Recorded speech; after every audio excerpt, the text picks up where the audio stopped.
2005. gadā Maiks Taisons vairs nebija tas pats briesmonis, kas bija terorizējis boksa pasauli. Sakāves bija pienākušas.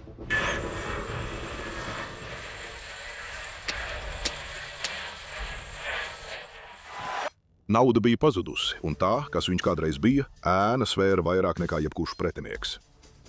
Bet pat tā pasaulē domāja, ka šim nezināmajam īram nav nekāda izrēģu. Kevins Makbreids, 6 pēdas, 6 collas, 271 mārciņa, vidusmēra boksers, kur neviens neuztvēra nopietni, neviens izņemot viņu pašu. Jo tajā naktī Vašingtonā Makbreids ne tikai cīnījās ar Taisonu, viņš pielika punktu viņa karjerai uz visiem laikiem.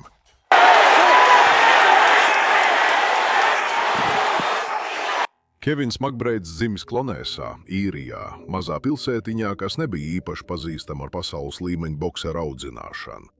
Viņš pārstāvēja Īriju Barcelonas Olimpiskajās spēlēs 1992. gadā, un tajā pašā gadā pārgāja profesionāļos. Viņa karjera bija tipiska vidusmēra boksera karjera. Uzvaras pret pieticīgiem pretiniekiem, dažas negaidītas sakāves. Bez lieliem tituliem, bez lieliem vakariem, bet ar kaut ko tādu, ko nauda nevar nopirkt. Milzīgs augums un nelokāma griba, ar 32 uzvarām un 27 nokautiem. Viņš ieradās uz šo cīņu kā tipisks viegls pretinieks, kuru izvēlas, lai zvaigzne viegli uzvarētu un dotos tālāk. Taisons pateica, ka viņu viegli nokautēs. Milzīga kļūda. Viss ir kārtībā. Lielie puiši krītot rada lielāku troksni.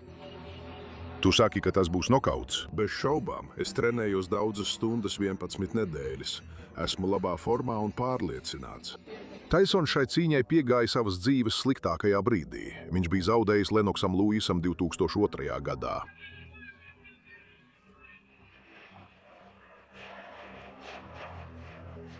Viņš tika nokautēts pret Deniju Viljamsu 2004. gadā. Mazpazīstams britu boksers, kuru neviens nepazina.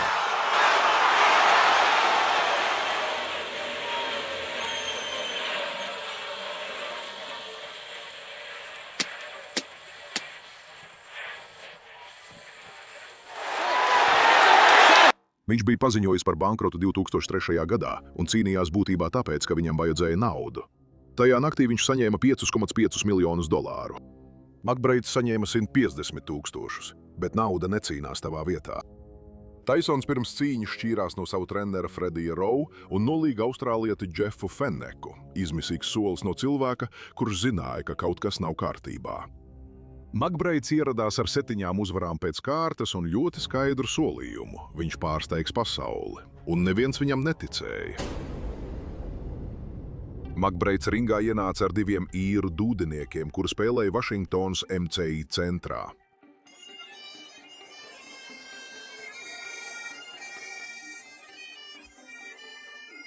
Publika viņu izsvilpa. Taisons ienāca mierīgi, bez tās terora auras, kas kādreiz paralizēja viņa pretiniekus vēl pirms atskanēja zvans.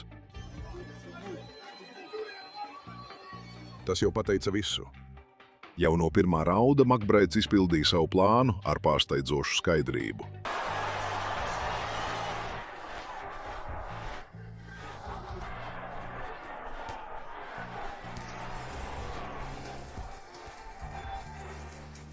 Ar savu garo džebu viņš turēja Taisonu distancē, un kad dzelzs smaigs tomēr tika klāt, īru milzis viņu satvēra kliņčā un uzgūla visu savu svaru virsū.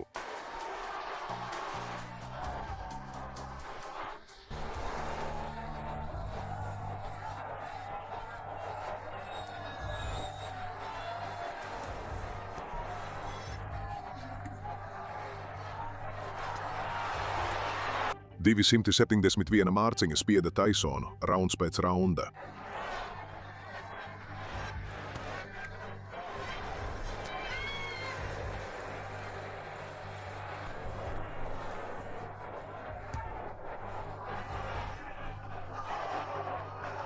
Pārsteidzoši, Taisons zaudēja pirmo raundu. Pēdējo reizi, kad viņš bija zaudējis pirmo raundu cīņā, bija pret Evanderu Holyfieldu, gandrīz pirms 10 gadiem.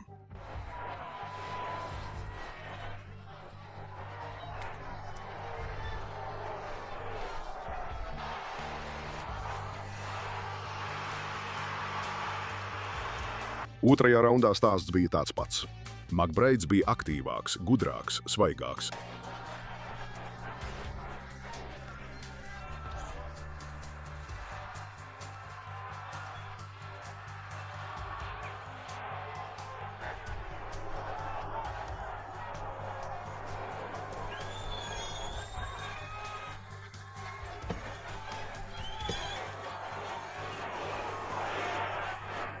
Trešajā raundā Taisons atgādināja par savu agrāko formu. Kreisais āķis šeit, spēcīgs labais sitiens tur. Sitieni, kas izraisīja dažus aplausus no publikas, bet bez agrākās spēka un ātruma.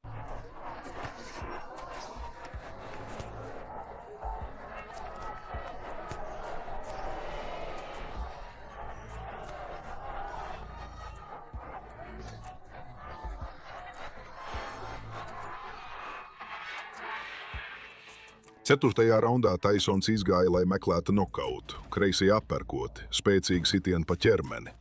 Makbraids sašūpojās.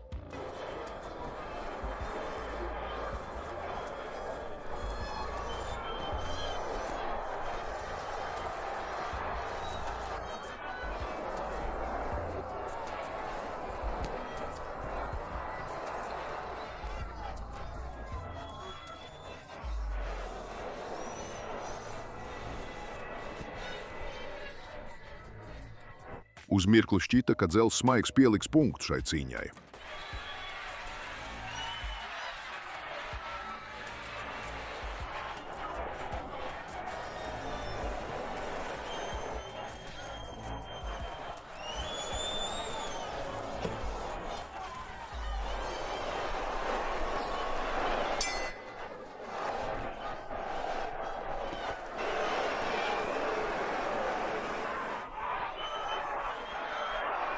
Bet Makbraids izturēja un palika stāvam.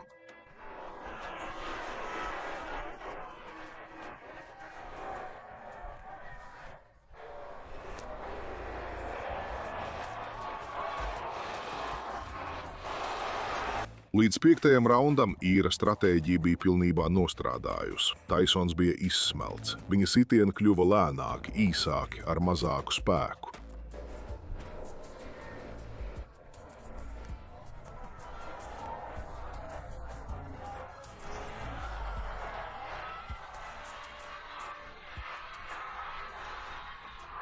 Un Makbraids sāka trāpīt savus sitienus ar pārliecību.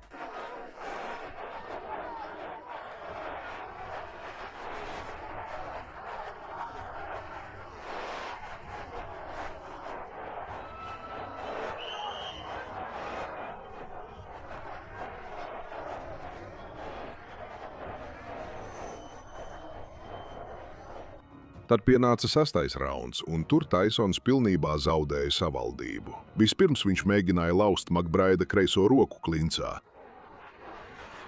Mēģina viņam salauzt roku. Tiesnesis Džo Kortes viņu brīdināja. Maik pārstāja uzbrukt viņa rokai. Saprati? Tu arī. Es gribu godīgu cīņu. Labi? Aiziet. Pēc tam viņš tīši iesit ar galvu, izraisot griezumu Makbraida acī.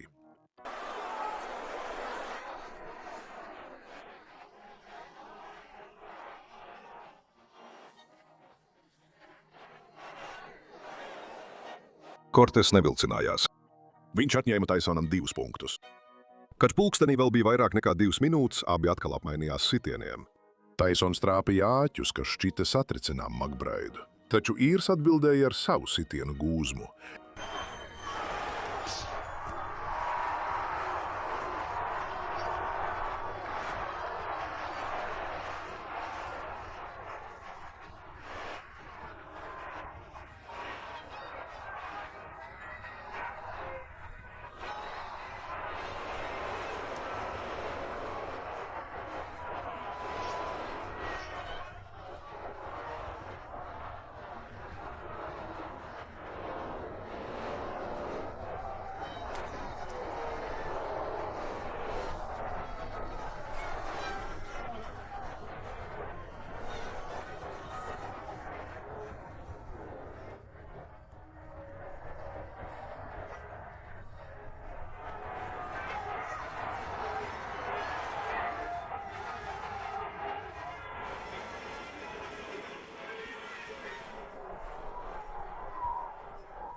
Tad rauda beigās notika aina, kas noteica visu vakaru.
Makbreids ar visu savu svaru uzgūlās Taisonam, un Taisons nokrita uz grīdas, kājas izplastas, muguru pret trosēm.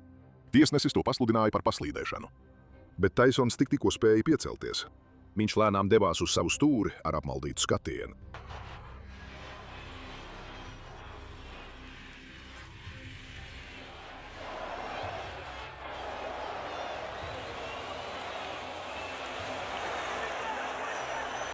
Atskanēja zvans, kas paziņoja par 7. raundu. Dzels Maiks nepacēlās no soliņa.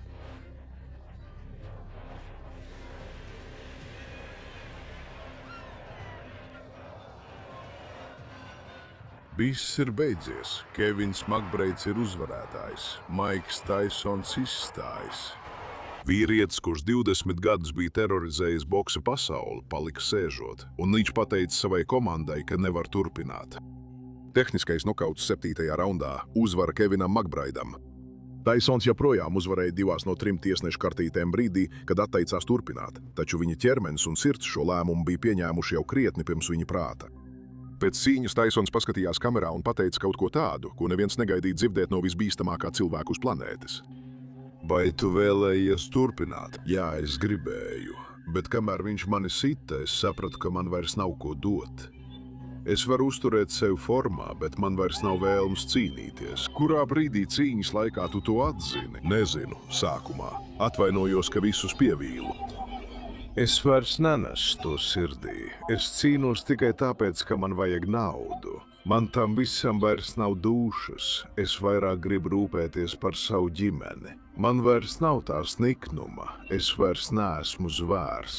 Tu vairs necīnīsies? Tā ir. Es neizrādīšu necieņu šim sportam. Ar šiem vārdiem Maiks Taisons paziņoja par savu aiziešanu no profesionālā boksa. 50 uzvaras, 44 nokauti, 6 zaudējumi.